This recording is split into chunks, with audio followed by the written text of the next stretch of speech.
Welcome back to my channel. അപ്പോൾ ഇന്ന് നമ്മൾ സംസാരിക്കാൻ പോകുന്നത് നേരത്തെ ഇതിൻ്റെ നമ്മൾ ജീവനെ പറ്റിയും ജീവൻ്റെ തുടിപ്പുകളെങ്ങനെ പറ്റിയെന്നൊക്കെ പറഞ്ഞുകൊണ്ടിരുന്നതിൻ്റെ ബാക്കിയാണ്.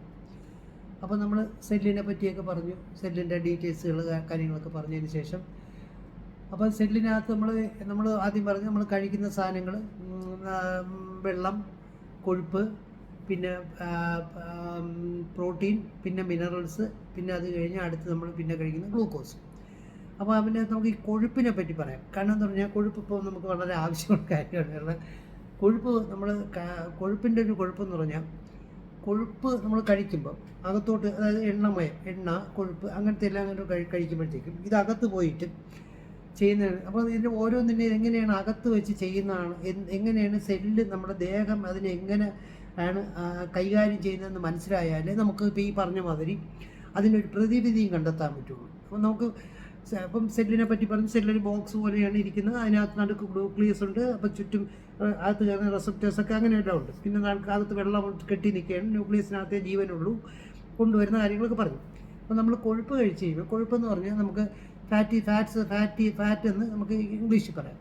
അപ്പോൾ ഇതിനെ നമ്മൾ നേരെ വയറിലോട്ട് പോയതിന് ശേഷം നമ്മുടെ സ്റ്റൊമക്കിൽ വെച്ചിട്ട് ഇതിനെ ഈ ഹൈഡ്രോക്ലോറിക് ആസിഡ് വെച്ച് എമൾസിഫൈ ചെയ്തതിന് ശേഷം താഴോട്ട് കൊണ്ടുപോയതിന് ശേഷം എങ്ങനെയെന്ന് പറഞ്ഞാൽ നേരെ ബ്ലഡിൽ കയറ്റി. ഇത് ബ്ലഡിൽ കയറ്റുന്നതിന് മുമ്പ് ഈ കൊഴുപ്പിനെ നമ്മൾ ഫാറ്റി ആസിഡ്സും ഗ്ലിസറോളെന്നും പറഞ്ഞ് തിരിക്കും. ഫാറ്റി ആസിഡ്സും ഗ്ലിസറോളെന്നും പറഞ്ഞ് 2 പീസാ പൊട്ടിക്കും. എന്നാലേ നമുക്ക് രക്തത്തിലോട്ട് കയറാൻ പറ്റുള്ളൂ. അപ്പോൾ നമ്മൾ നേരത്തെ പറഞ്ഞ് പ്രോട്ടീൻ കട്ട് ചെയ്ത് അവസാനം അമിനോ ആസിഡ് ആക്കിയാണ് ബ്ലഡിൽ കയറ്റുന്നത്. ചോറൊക്കെ കാർബോഹൈഡ്രേറ്റും ചോറെന്ന് പറയുന്ന സാധനം കട്ട് ചെയ്തിട്ട് കുഞ്ഞാക്കി ഗ്ലൂക്കോസ് ആക്കിയാണ് ബ്ലഡിൽ കയറ്റുന്നത്. അതേപോലെ കൊഴുപ്പും ഇതുപോലെ സ്പ്ലിറ്റാക്കി ഫാറ്റി ആസിഡ് എന്നും പറഞ്ഞൊരു ആസിഡും ഗ്ലിസറോൾ എന്ന് പറഞ്ഞൊരു സാധനമായിട്ട് മാറ്റിയതിന് ശേഷമാണ് നമ്മൾ ബ്ലഡിലോട്ട് കയറ്റുന്നത്. അപ്പോൾ ബ്ലഡിൽ കയറുമ്പോൾ ഇതിനൊരു പരിധി കഴിഞ്ഞപ്പോൾ ബ്ലഡിൽ ഇത് കൊണ്ടുപോയിട്ട് നേരെ സെല്ലിനകത്ത് കയറ്റില്ല. സെല്ലിനകത്ത് ഇതിന് ആവശ്യമില്ല. ഈ ഫാറ്റി ആസിഡ്സും ഗ്ലിസറോളൊന്നും സെല്ലിന് ആവശ്യമില്ല. അപ്പോൾ സെല്ലിൻ്റെ ചുറ്റും കൊണ്ട് അടുക്കിയിട്ട് എക്സസ് വരുന്നത് എങ്ങനെയെന്ന് പറഞ്ഞാൽ തിരിച്ച് കംപ്രസ് ചെയ്ത് ഫാറ്റാക്കി മാറ്റും. അപ്പോൾ കഴിച്ചത് ഫാറ്റ് അവിടെ ചെന്ന് ഇതിൻ്റെ സൈഡിൽ വരുമ്പോൾ ഇതിനെ കംപ്രസ് ചെയ്ത് നേരെ ഫാറ്റി ആസിഡാക്കി മാറ്റും. ഫാറ്റി ആസിഡ്സും ഗ്ലിസറോളും കൂടെ പിന്നെയും തിരിച്ച് ഫാറ്റാക്കിയിട്ട് കൊഴുപ്പ് കൊണ്ടിടുന്ന സ്ഥലങ്ങളുണ്ട്. അതായത് ബ്രസ്റ്റിൽ കൊണ്ടിടും, ബട്ടക്കിൽ കൊണ്ടിടും, തുടയിൽ കൊണ്ടിടും, വയറിൽ കൊണ്ടിടും. ഈ ഭാഗത്തെല്ലാം ഇത് സെല്ലിൻ്റെ വെളിയിൽ തള്ളും. ഇപ്പോൾ സെല്ലിങ്ങനെ ഇരിക്കുന്നത് സെല്ലിൻ്റെ വെളിയിൽ തള്ളും ആവശ്യം കഴിയുന്നത്. അപ്പോൾ അവിടെ കെട്ടിത്തുടങ്ങുമ്പോഴാണ് അവിടെ നമുക്ക് വണ്ണം വയ്ക്കുന്നത്. അപ്പോൾ നമ്മൾ ആലോചിക്കുക, കൊഴുപ്പ് കൊണ്ടുവന്നു അതിനെ പീസാക്കി ഫാറ്റി ആസിഡും ഗ്ലിസറോളും ആക്കി അകത്ത് കയറ്റിയിട്ട് തിരിച്ച് പിന്നെയും ഫാറ്റാക്കി കളഞ്ഞു. ഈ ഫാറ്റാക്കി കളഞ്ഞാൽ തിരിച്ചു വന്ന് ഈ ഡെപ്പോസിറ്റ് ബ്രസ്റ്റിൽ, വയറിൽ, മട്ടക്കിലൊക്കെ ഇട്ട് കഴിഞ്ഞാൽ പിന്നെ അതിനെ തിരിച്ച് ഫാറ്റി ആസിഡും ഗ്ലിസറോളും ആക്കാനായിട്ട് വഴിയില്ല. കാരണം ഇത് വയറിൽ കൂടെ കയറി ഇറങ്ങി വേണം ചെല്ലാനായിട്ട്. അപ്പോഴേ ഇത് ഫാറ്റി ആസിഡും ഗ്ലിസറോളും ആക്കി മാറ്റുള്ളൂ, ബ്ലഡിൽ കയറിയിട്ട് തിരിച്ച് അവിടെ ചെന്ന് എക്സസ് ആയി കഴിയുമ്പോൾ തിരിച്ച് പിന്നെയും ഫാറ്റാക്കി കൺവേർട്ട് ചെയ്ത് സെല്ലിൻ്റെ ചുറ്റും ഇങ്ങനെ അടുക്കി വെച്ച് മിച്ചം ഡെപ്പോയിൽ തള്ളുമ്പോൾ നമുക്ക് വയറും വരും, ബ്രസ്റ്റും വരും, വണ്ണം വയ്ക്കും. ഇങ്ങനെയാണ് ശരിക്കും വണ്ണം വയ്ക്കുന്നത്. അപ്പോൾ ഈ വണ്ണം വെച്ച് കഴിഞ്ഞാൽ ഫാറ്റ് അവിടെ കെട്ടിക്കഴിഞ്ഞാൽ പിന്നെ ഫാറ്റിനെ തിരിച്ച് ഇങ്ങോട്ടാക്കാൻ പറ്റില്ല, പാടാണ്. അപ്പോഴും നമുക്ക് ഏക മാർഗ്ഗം എന്ന് പറഞ്ഞാൽ ഒന്ന് കൊഴുപ്പ് വെളിയിൽ നിന്ന് വരുന്ന കൊഴുപ്പ് കുറയ്ക്കുക, അല്ലെങ്കിൽ പിന്നെ ഇവിടെ തള്ളും, എക്സസ് കൊണ്ട് തള്ളും. അടുത്ത് തള്ളിപ്പോയാൽ പിന്നെ ചെയ്യാനുള്ളത് ഇതിനെ കംപ്രസ് ചെയ്യണം. തിരിച്ച് ഇതൊക്കെ കംപ്രസ് ചെയ്ത് വിടണം. ഈ കംപ്രസ് ചെയ്യുക എന്ന് പറഞ്ഞാൽ എക്സസൈസ് ചെയ്താലേ വെളിയിൽ ഇങ്ങോട്ട് അതിങ്ങനെ ആക്കിയിട്ട് ഇങ്ങോട്ട് വീണല്ലോ. അപ്പോൾ ഇതിനെ തിരിച്ച് പിടിച്ച് കമ്പൽസറി നമ്മൾ ചെയ്തിട്ട് തിരിച്ചു കൊണ്ടുവരും. അത് പിന്നെ പതുക്കെ അലിഞ്ഞും കുറച്ച് ഡൈജസ്റ്റ് ചെയ്ത് പോയി ഒക്കെ അങ്ങനെയൊക്കെ തിരിച്ച് പല വിധമൊക്കെ അങ്ങ് പോകും. ബ്ലഡിൽ കൂടുതൽ കയറ്റിയാൽ കിഡ്നിയില്ലാത്തതുകൊണ്ട് ജാമാവും. അപ്പം വെയിറ്റ് കൂടാതിരിക്കും നോക്കുന്നതാണ് നല്ലത്. കാരണം കൊഴുപ്പ് കൂടിക്കഴിഞ്ഞാൽ പിന്നെ അത് തിരിച്ച് കൺവേർട്ട് ചെയ്ത് കൊണ്ടുവരാൻ നല്ല പാടാണ്. അപ്പം പ്രശ്നം എന്ന് പറഞ്ഞാൽ നമ്മളൊരു 30-35 വയസ്സ് വരെ കഴിക്കുന്ന ആഹാരം നമ്മൾ വലുതായിക്കൊണ്ടിരിക്കുമ്പോൾ കഴിക്കുന്നത് പിന്നെ നമ്മൾ കണ്ടിന്യൂ ചെയ്യും. പിന്നെ നമുക്ക് അത്രയും ആഹാരം വേണ്ട.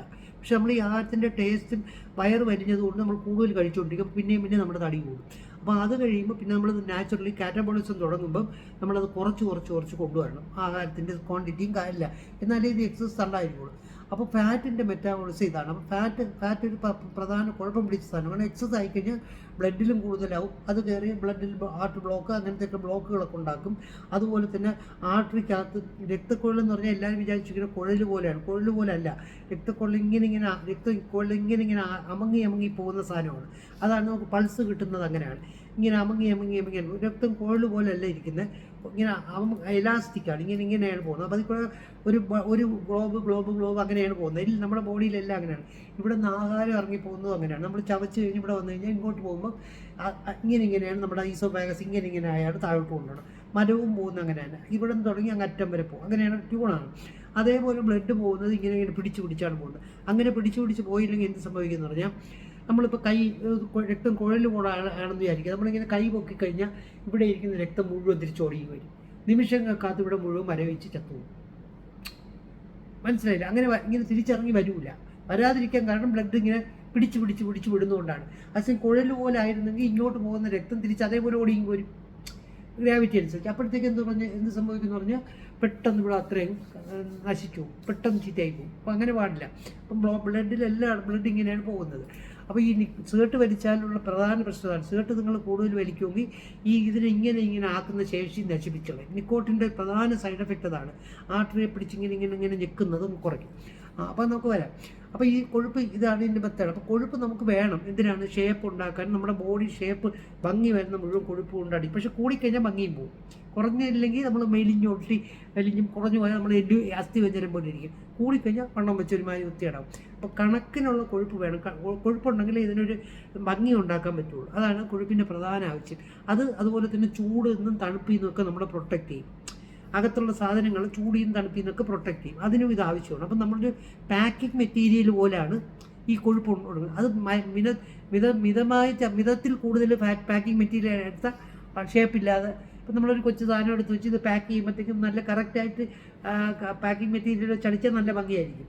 അതേസമയം ഇതിനകത്ത് പാക്കിംഗ് മെറ്റീരിയൽ കൂടിക്കഴിഞ്ഞാൽ അത് ഭയങ്കര വെറുതായിട്ടൊരു ഷേപ്പായി മാറും. അപ്പോൾ അതുപോലെയാണ് നമ്മുടെ ദേഹത്ത് ഫാറ്റിൻ്റെ ആവശ്യം. അപ്പം നമ്മൾ ഗ്ലൂക്കോസിനെ പറ്റി പറഞ്ഞു, ചോറിനെ പറ്റി പറഞ്ഞു. ചോറ് ഇങ്ങോട്ട് കയറി വന്നു കഴിഞ്ഞാൽ അതിനെ കൺവെർട്ട് ചെയ്ത് ഗ്ലൂക്കോസായിട്ട് മാറ്റും. ഗ്ലൂക്കോസ് അകത്ത് കയറിയിട്ട് കത്തിച്ചിട്ട് അതിൻ്റെ ചൂടാണ് അതൊക്കെ നമ്മൾ പറഞ്ഞായിരുന്നു. അപ്പോൾ അതേപോലെ അടുത്ത് പിന്നെ പ്രോട്ടീനും ഇതേപോലെ പറഞ്ഞു, പ്രോട്ടീൻ്റെ ഡീറ്റെയിൽസും പറഞ്ഞായിരുന്നു. അപ്പോൾ ഇനി നമുക്ക് എന്തൊക്കെയാണ് നമ്മുടെ ദേഹത്തിൽ ഫങ്ഷൻ എന്ന് നോക്കാം. നമ്മൾ ഉണ്ടാകുന്നത്, അതായത് നമ്മൾക്ക് ഒരു കുട്ടി ഉണ്ടാകുന്നത് എങ്ങനെയാണെന്ന് ആദ്യം നമുക്ക് മനസ്സിലാകണം. കുട്ടി ഉണ്ടാകുമ്പോൾ ഒരു സ്പേം എന്ന് പറഞ്ഞാൽ ഒരു സെല്ലാണ്. അമ്മയുടെ സ്പേമും ഒരു ഓവോ എന്ന് പറയുന്നത് ഒരു സെല്ലാണ്. അപ്പോൾ ഈ രണ്ട് സെല്ലും കൂടെ ഇങ്ങനെ മീറ്റ് ചെയ്യുമ്പോഴത്തേക്ക് 23 ക്രോമസോമും 23 കൂടെ 46 ക്രോമസോമായിട്ട് ഇതിങ്ങനെ ഡിവൈഡ് ചെയ്ത് തുടങ്ങും. ഒരു 10-20 എണ്ണം ആകുമ്പോഴത്തേക്ക് 46 വെച്ച് നിർത്തിയതിന് ശേഷം ഈ ഓരോന്നിൻ്റെയും ഈ ബാക്കിലിരിക്കുന്ന 46-ൽ 23 ഓഫ് ചെയ്ത് വെച്ചിട്ട് അത് ഓരോ ഓർഗനായിട്ട് വളരാൻ തുടങ്ങും. അപ്പോൾ എല്ലാ സെല്ലിനകത്തും നമ്മുടെ ദേഹത്തുള്ള എല്ലാം ഉണ്ട്. പക്ഷേ അത് ഓഫ് ചെയ്ത് വെച്ചിട്ട് ഓരോരോ ഫങ്ഷൻ ചെയ്യുന്ന മാത്രം. ഉദാഹരണം, ഒരു സെല്ല് ഇപ്പോൾ ഈ സെല്ലിൽ ഈ ഡിവൈഡ് ചെയ്ത് വന്നതിന് ഒരു ഭാഗം നിർത്തി വെച്ചിട്ട് ആ സാധനം മസിലായിട്ട് വളരും, മസിലിൻ്റെ ഷേപ്പിൽ വളരും. ഒന്ന് എല്ലിൻ്റെ ഷേപ്പിൽ വളരും, ഒന്ന് ഇതേപോലെ ലിവറിൻ്റെ ഷേപ്പിൽ വളരും. അത് ലിവറിൻ്റെ ഷേപ്പ്. പക്ഷേ എല്ലാ സെല്ലും ഒന്നാ, ബാക്കി ഓഫ് ചെയ്ത് വെച്ചിട്ട് ആ ലിവറിൻ്റെ ഷേപ്പിൽ വളരുന്നത്. പിന്നെ ഒന്ന് ലങ്സിൻ്റെ ഷേപ്പിൽ വരും, ഒന്ന് നമ്മുടെ സർക്കുലേഷൻ്റെ ഷേപ്പിൽ വരും, ഒന്ന് ബ്രെയിനിൻ്റെ ഷേപ്പിൽ വരും. പക്ഷേ എല്ലാ സെല്ലിനകത്തും ഇതെല്ലാം ഉണ്ട്. അത് ഓഫ് ചെയ്ത് വെച്ചിട്ട് ആ ഫങ്ഷൻ ചെയ്യാൻ വേണ്ടിയിട്ട് ഒക്കെയാണ്. അപ്പം നമുക്ക് തൈറോക്സിൻ, ഇവിടെ തൈറോയിഡിൻ്റെ സെല്ല് നോക്കാം. അപ്പോൾ ഇതിങ്ങനെ ഓഫ് ചെയ്ത് വെച്ച് ഒന്ന് തൈറോയിഡായിട്ട് വളർന്ന് തൈറോയിഡ് ഗ്രന്ഥി ആയിക്കഴിഞ്ഞാൽ അപ്പോൾ അതിനകത്ത് സെല്ലിൻ്റെ ഫങ്ഷൻ എങ്ങനെയാണെന്ന് പറഞ്ഞാൽ, അപ്പോൾ അതിങ്ങനെ സെല്ലിങ്ങനെ ഇരിക്കുകയാണ്, രക്തം ഇങ്ങനെ പൊക്കോണ്ടിരിക്കുകയാണ്. അപ്പോൾ ഇതിൽ നിന്ന് നമുക്ക് തൈറോക്സിൻ എന്ന് പറഞ്ഞ സാധനം നമുക്ക് വേണം. തൈറോക്സിൻ ഉണ്ടെങ്കിൽ നമുക്കിത് കത്തിക്കാനും ഒക്കെ പറ്റും. നമ്മൾ അതിനെ പറ്റിയൊക്കെ നമുക്ക് വരാം. അപ്പോൾ അത് ഉണ്ടാക്കണമെങ്കിൽ അതിന് പറ്റിയ പ്രോട്ടീൻ ഇവിടെ നിന്ന് വലിച്ചെടുക്കണം. ഈ പോകുന്ന രക്തത്തിൽ നിന്ന് നമുക്ക് അതിന് ഈ തൈറോക്സിൻ ഉണ്ടാക്കാൻ കണക്കായിട്ടുള്ള, ഇവിടെ വരുമ്പോൾ തൈറോക്സിൻ ഉണ്ടാക്കാൻ കണക്കാക്കിയിട്ടുള്ള പ്രോട്ടീൻ വലിച്ചെടുക്കും. അമിനോ ആസിഡ് വലിച്ചെടുത്തിട്ട് ഇതിനകത്ത് കൊണ്ടുപോയി നമ്മൾ ഈ പറഞ്ഞ പോലെ നമ്മുടെ ന്യൂക്ലിയസിനകത്തു നിന്നുള്ള ഒരു DNA ഒരു പീസ് അല്ലെങ്കിൽ കൂടുതലാവും ഇളകിയിട്ട് mRNA ആയിട്ട് മെസ്സഞ്ചർ RNA ആയിട്ട് ഇങ്ങോട്ട് വന്നിട്ട് ഈ തൈറോക്സിൻ, അതായത് അയഡിൻ കണ്ടന്റ് ഉള്ളതെന്ന് അർത്ഥം. അതാണ് നമ്മൾ അയഡിൻ ഉണ്ടെങ്കിലേ നമുക്ക് തൈറോക്സിൻ ഉണ്ടാക്കാൻ പറ്റുള്ളൂ. എന്നിട്ട് അപ്പോൾ അയഡിൻ കണ്ടന്റ് ഉള്ള ഒരു പ്രോട്ടീനിൻ്റെ അംശം ഇങ്ങനെ വലിച്ചു കൊണ്ടുവന്ന് ഗോൾഗി അപ്പാരറ്റസ് വെച്ചിട്ട് വലിക്കുമ്പോൾ നമുക്ക് വേണ്ട തൈറോക്സിൻ്റെ അതേ ഷേപ്പിന് അത് ഉണ്ടാക്കും. എന്നിട്ട് ഈ തൈറോക്സിൻ്റെ മോളിക്കൂൾ പോലെയാണ് അത് എന്നിട്ട് ഇതിന് കവർ ചെയ്യുന്നതൊക്കെ ഒരു ടെക്നിക്കുണ്ട്. അതായത് വെളിയിൽ വെള്ളത്തിൽ വീണ് അലിഞ്ഞു പോകാതിരിക്കാൻ വേണ്ടി പുറത്തൊരു കവറൊക്കെ ഇട്ട് കൊടുത്താൽ ഭയങ്കര ടെക്നിക്കാണ്. നമ്മൾ പ്ലാസ്റ്റിക് സാധനമൊക്കെ പൊതിഞ്ഞ് കൊടുക്കണ പോലെയാണ്. അപ്പോൾ ആ ഷേപ്പിന് അതിന് മിച്ചം നമ്മൾ പറഞ്ഞ് യൂറിയായിട്ട് കളയും. ബാക്കി തൈറോക്സിൻ മോളിക്കൂളായി ഉണ്ടാക്കിയിട്ട് ഇതിനകത്തൂടെ ഒരു ദ്വാരം വഴി തിരിച്ചത് പിന്നെയും ബ്ലഡിൽ തള്ളിക്കൊടുക്കും. കാരണം എന്താ പറഞ്ഞാൽ അപ്പം ബ്ലഡിൽ കൂടെ ഇങ്ങനെ പോകുന്ന പ്രോട്ടീൻസ് പല പ്രോട്ടീൻസ് ഉണ്ട്. തൈറോയിഡിൻ്റെ അവിടെ എത്തുമ്പം എല്ലാ സെല്ലിൻ്റെയും ഫങ്ഷൻസ് പറയാം. തൈറോയിഡിൻ്റെ അവിടെ എത്തുമ്പം തൈറോക്സിൻ ഉണ്ടാക്കാൻ കണക്കാക്കിയിട്ടുള്ള ഈ ആഹാരം കഴിച്ചെന്നുള്ള പ്രോട്ടീൻ, ഇപ്പം നമ്മളൊരു ചിക്കൻ കഷ്ണം കഴിച്ചു, ചിക്കനും തൈറോക്സിനും ഉണ്ട്, നമുക്കും ഉണ്ട്, പക്ഷെ ഷേപ്പ് വേറെയാണ്. അപ്പോൾ നമ്മുടെ ഷേപ്പിലോട്ട് അതിനാക്കണം. അപ്പോൾ അതിൻ്റെ അമിനോ ആസിഡ്സ് ഇങ്ങനെ പോകും. അതിന് നമ്മൾ ചിക്കൻ്റെ കഷ്ണം ദഹിപ്പിച്ച് ഇതുവഴി പോകുന്ന അമിനോ ആസിഡിൽ നിന്ന് ഇങ്ങനെ ഈ റിസപ്റ്റർ വെച്ചാണ് ഇത് നോക്കുന്നത്. ഈ റിസപ്റ്ററിനകത്തൂടെ തൈറോക്സിൻ മോളിക്കൂളിൻ്റെ ഉണ്ടാക്കാൻ കണക്കായുള്ള അമിനോ ആസിഡ് അകത്തോട്ട് വരും. അയഡിൻ കണ്ടൻറ്റുള്ള അതിനകത്തോട്ട് വലിച്ചിട്ട് ഇങ്ങോട്ട് കൊണ്ടുവന്ന് മെസ്സഞ്ചർ ആർനായിട്ട് തൈറോക്സിൻ ഉണ്ടാക്കും. അപ്പോൾ ഇവിടെ വെച്ചാണ് തൈറോക്സിൻ ഉണ്ടാക്കുന്നത്. അപ്പോൾ സെല്ലിൻ്റെ ഫംഗ്ഷൻ അതാണ്. സെല്ലിൻ്റെ ഈ നടുക്കിരിക്കുന്ന ക്രോമസോംസ് ആണ് ഇതിൻ്റെ എല്ലാം ഇൻസ്ട്രക്ഷൻ കൊടുക്കുന്നത് എങ്ങനെയാണെന്ന് വെച്ചാൽ അതിൻ്റെ ഒരു പീസ് ഇളകി അങ്ങോട്ട് ചെന്നിട്ട് ഇവിടെ നിന്ന് വരുന്ന പ്രോട്ടീനെ കൂടെ പിടിച്ചു വെച്ച് ഗോൾഗി അപ്പാരസിൻ്റെ ഇടയ്ക്കൂടെ വെച്ച് ഇങ്ങനെ ആക്കുമ്പോഴത്തേക്കും അത് അച്ചുപോലെ അടിച്ച് തൈറോക്സിൻ്റെ ഒരു മോളിക്കൂൾ ഉണ്ടാക്കും. അത് ചുരുട്ടുന്നതൊക്കെ ഭയങ്കര രസമാണ്. നല്ലതുപോലെ ചുരുട്ടി അത് 2 തരം വെള്ളത്തിൽ അലിയാത്ത അതൊക്കെ പിന്നെ പറയാം. അപ്പോൾ ഇങ്ങനെ ഉണ്ടാക്കി ഇത് ചുരുട്ടി ഉണ്ടാക്കിയിട്ട് ഈ ഒരു കുഞ്ഞു പീസ് വേറൊരു ദ്വാരം വഴി ഇവിടെ ബ്ലഡിൽ തള്ളിക്കൊടുക്കും. അവിടെ നിന്ന് ബ്ലഡ് ഇത് കൊണ്ടുപോകുന്ന എന്തിനെന്ന് പറഞ്ഞാൽ എല്ലാ സെല്ലിലും തൈറോക്സിൻ കൊണ്ടുപോയാൽ അതിനകത്ത് കയറുന്ന മൈറ്റോകോൺട്രിയ ഈ നമ്മൾ പറഞ്ഞല്ലോ ഗ്ലൂക്കോസ് ഇങ്ങനെ വരുന്നത്, ഈ ഗ്ലൂക്കോസ് നമുക്ക് ഗ്ലൂക്കോസിലോട്ട് പോകാം. ഗ്ലൂക്കോസ് കൊണ്ടുവന്ന് മൈറ്റോകോൺട്രിയയിൽ കൊണ്ടുവരും. മൈറ്റോകോൺട്രിയയിൽ വെച്ചിട്ട് ഈ ഗ്ലൂക്കോസിനെ കത്തിക്കണമെങ്കിൽ തൈറോക്സിൻ വേണം, ഇൻസുലിൻ വേണം, ഗ്രോത്ത് ഹോർമോൺ വേണം. ഈ 3 ഹോർമോണും പ്രധാനമായിട്ടുണ്ടെങ്കിൽ മാത്രമേ ഈ ഗ്ലൂക്കോസിനെ കത്തിച്ച് ചൂടുണ്ടാക്കാൻ പറ്റുള്ളൂ. അപ്പോൾ ഇവിടുത്തെ തൈറോയിഡിൻ്റെ സെല്ലുകൾ ഡെഡിക്കേറ്റഡ് സെല്ലാണ്. എന്താ തൈറോക്സിൻ ഉണ്ടാക്കാനാണ്. നമുക്കെല്ലാം പറഞ്ഞു വരും, മനസ്സിലാവും. ഇതിനെ കൺട്രോൾ ചെയ്യാനായിട്ട് ബ്രെയിനിൽ നിന്നൊരു ഇമ്പൾസും കൊടുക്കും. അത് പിന്നെ പറയാം. അപ്പോൾ നമുക്കിപ്പോൾ ഒരു സെല്ലെടുത്തു, ഇവിടുത്തെ സെല്ലാണ് എടുക്കുന്നത്, നമ്മൾ ബാക്കി സെല്ലുകൾ പറയാം. അപ്പോൾ ഈ സെല്ലെടുത്തിട്ട് ഇതിനകത്തോട്ട് നമ്മൾ അപ്പോൾ തൈറോക്സിൻ ഉണ്ടാക്കാൻ വേണ്ടിയിട്ടുള്ള ബാക്കി എല്ലാം ഓഫ് ചെയ്ത് വെച്ചിട്ടുള്ള സെല്ലാണ് തൈറോയിഡ് ഇരിക്കുന്നത്. അപ്പോൾ അതിൻ്റെ ഫ്രണ്ടിൽ കൂടെ പോകുന്ന ബ്ലഡിൽ നിന്ന് തൈറോക്സിൻ ഉണ്ടാക്കാൻ പറ്റിയ അമിനോ ആസിഡ് ഇത് വലിച്ചെടുക്കുന്ന ടെക്നിക്ക് അതിന് കറക്റ്റ് റിസപ്റ്റർ ഉണ്ട്. ആ റിസപ്റ്ററിൽ കൂടെ അതകത്ത് കയറ്റുള്ളൂ, മറ്റേത് അധികം കയറ്റില്ല. ഗ്ലൂക്കോസ് ഇതും കയറ്റും. ഇതകത്തോട്ട് കയറിയതിന് ശേഷം ഈ സാധനം മെസ്സഞ്ചർ ആറിന് പോയി വലിച്ചിട്ട് തൈറോക്സിൻ ഉണ്ടാക്കും. തൈറോക്സിൻ ഒരു കുഞ്ഞു മൂലം ഉണ്ടായി പ്രോട്ടീൻ മാനുഫാക്ചറിങ്. നമുക്ക് ഇംഗ്ലീഷ് പേരുകളോ ഇതിൻ്റെ ടെക്നിക്കൽ പേരുകളോ ഒന്നും വേണ്ട, മനസ്സിലാവാൻ വേണ്ടി പറയുന്നത്. അപ്പോൾ ഇത് വലിച്ചെടുത്ത് നമുക്ക് ഈ നമ്മുടെ ഷേപ്പിലുള്ള തൈറോക്സിൻ ഉണ്ടാക്കും. തൈറോക്സിൻ ഇട്ട് വേറൊരു ദ്വാരം വഴി വെളിയിലിടും. ഈ വെളിയിൽ പോകുന്നത് കറങ്ങി അടുത്ത സെല്ലിൽ പോയിട്ട് വേറെ ഇപ്പോൾ ലിവറിൻ്റെ സെല്ലിൽ ചെല്ലുമ്പോൾ ലിവറിന് വേറെ കുറേ ഫങ്ഷൻസ് ഉണ്ട്. ആ ലിവറിൻ്റെ സെല്ലിലോട്ട് പോയിട്ട് സെല്ല് വലിച്ചെടുത്തിട്ട് ലിവറിൻ്റെ പ്രധാന ഫങ്ഷൻ എന്ന് പറഞ്ഞാൽ ഇപ്പോൾ ഈ പറഞ്ഞാൽ നമ്മൾ ഈ ഷുഗർ കഴിച്ചാൽ കാർബോഹൈഡ്രേറ്റ് കഴിച്ചാൽ അതിനെ സ്റ്റോർ ചെയ്ത് വയ്ക്കുന്ന ലിവറിൻ്റെ സെല്ലിനെ പറ്റി പറയാം. അതിലോട്ട് ചെന്നിട്ട് അതിൻ്റെ മൈറ്റോകോൺട്രിയ വർക്ക് ചെയ്ത് ചൂടുണ്ടാക്കാനൊക്കെ ഇത് വേണം. തൈറോക്സിൻ എന്ന സാധനം എല്ലാ സെല്ലിനും വേണം. അപ്പോൾ ഉണ്ടാക്കുന്നത് ഇവിടെ നിന്നാണെന്നേ ഉള്ളൂ, മനസ്സിലായില്ല? അങ്ങനെയാണ് അതിൻ്റെ ടെക്നിക്ക്. അപ്പോൾ ഓരോരോ സെല്ലായി തിരിഞ്ഞ് അതിന് ഓരോരോ ഫംഗ്ഷൻ കൊടുക്കും. എന്നിട്ട് പക്ഷേ ഇതെല്ലാം കോമൺ ആണ്. ഇതിനെ കൺട്രോൾ ചെയ്യാനായിട്ട് ഏറ്റവും മേളിൽ ബ്രെയിൻ ഇരിപ്പുണ്ട്. ബ്രെയിൻ കൺട്രോൾ ചെയ്യുന്ന എങ്ങനെയാണ്, കുറച്ച് സെൻസേഴ്സ് വെച്ചിട്ടാണ് കൺട്രോൾ ചെയ്യുന്നത്. അപ്പോൾ ഇങ്ങനെ ഓരോ സെല്ലിനെ പറ്റി അപ്പോൾ അങ്ങനെ നമ്മൾ പഠിച്ച് നമുക്ക് സംഭവം നല്ലതുപോലെ പെട്ടെന്ന് മനസ്സിലാവും. അപ്പോൾ സെൽസ് ഉണ്ടാക്കുന്നത് എങ്ങനെയാണ്, തൈറോക്സിൻ ഉണ്ടാക്കുന്ന സെല്ലുകളൊക്കെ. അപ്പോൾ ഇത് തൈറോയിഡിൻ്റെ. അപ്പോൾ നമുക്ക് ഇതിനകത്ത് എന്തെങ്കിലും, അപ്പോൾ നമുക്ക് ഇതിനെ പറ്റി പറയുമ്പോൾ ഡിസീസുകളെ പറ്റി പറയണം. ഇപ്പോൾ ഉദാഹരണം നമുക്ക് തൈറോയിഡിൻ്റെ തന്നെ എടുക്കാം. തൈറോയിഡിൽ നമ്മൾ ഈ പ്രോട്ടീൻ കഴിച്ചുകൊണ്ടിരിക്കുമ്പോഴത്തേക്കും അയഡിൻ കണ്ടൻറ്റുള്ള ഒന്നും ചെല്ലുന്നതെന്ന് വിചാരിക്കാം. ഇപ്പം നമ്മൾ മലകളിൽ താമസിക്കുന്നവർക്ക് അയഡിൻ കിട്ടാൻ പാടാണ്. കാരണം ഉപ്പ് കൂടുതൽ ചെന്നാലേ ഉപ്പിനകത്താണ് അയഡിൻ ഉള്ളത് കൂടുതൽ, മറ്റേടത്ത് അയഡിൻ കുറവാണ്. അതാണ് അയഡൈസ്ഡ് സോൾട്ടൊക്കെ ഉണ്ടാക്കാൻ തുടങ്ങി. പക്ഷേ കൂടുതൽ കഴിച്ചാലും കൊള്ളില്ല, അത് വേറെ കേസ്.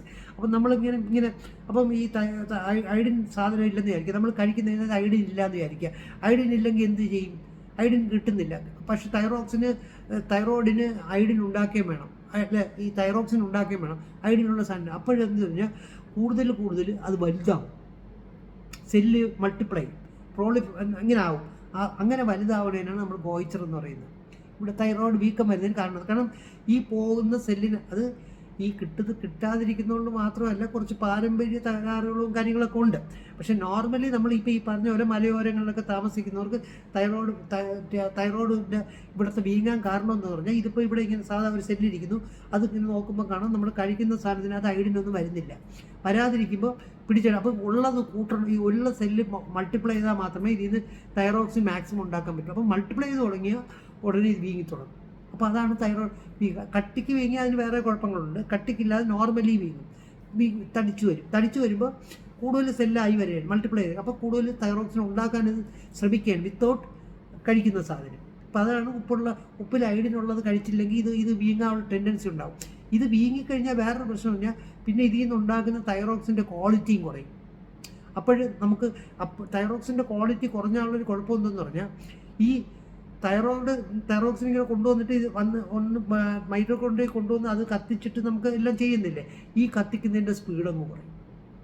അത് സ്പീഡ് കുറയുന്നതോടുകൂടി വണ്ണം കൂടി തുടങ്ങും, വണ്ണം പിന്നെയും കൂടി തുടങ്ങും. അതിൻ്റെ ടെക്നിക്കൊക്കെ നമുക്ക് ഓരോന്നായിട്ട് പറയാം. അപ്പോൾ അങ്ങനെയാണ്. അപ്പോൾ ഇതാണ് ഇതിൻ്റെ ടെക്നിക്ക്. അപ്പോൾ ഈ ഒരു സ്ഥലം. അപ്പോൾ ഇതേപോലെ നമുക്ക് ഓരോരോ സാധനങ്ങളെ പറ്റി നമ്മുടെ ബോഡി എങ്ങനെയാണ് വർക്ക് ചെയ്യുന്നത്, ഡിസീസുകൾ അതിൽ നിന്ന് എങ്ങനെ ഉണ്ടാകുന്നു എന്നൊക്കെ ഉള്ളത് പറയാം. അപ്പം നമ്മളിന്ന് പറഞ്ഞത് ഈ സെല്ല് മൾട്ടിപ്ലൈ ചെയ്ത് വന്നിട്ട് ഓരോരോ നമ്മുടെ ബോഡിയുടെ പാർട്സായി മാറുന്നു. ആ പാർട്ട് എങ്ങനെയാണ് വർക്ക് ചെയ്യുന്നതെന്ന് അറിയും.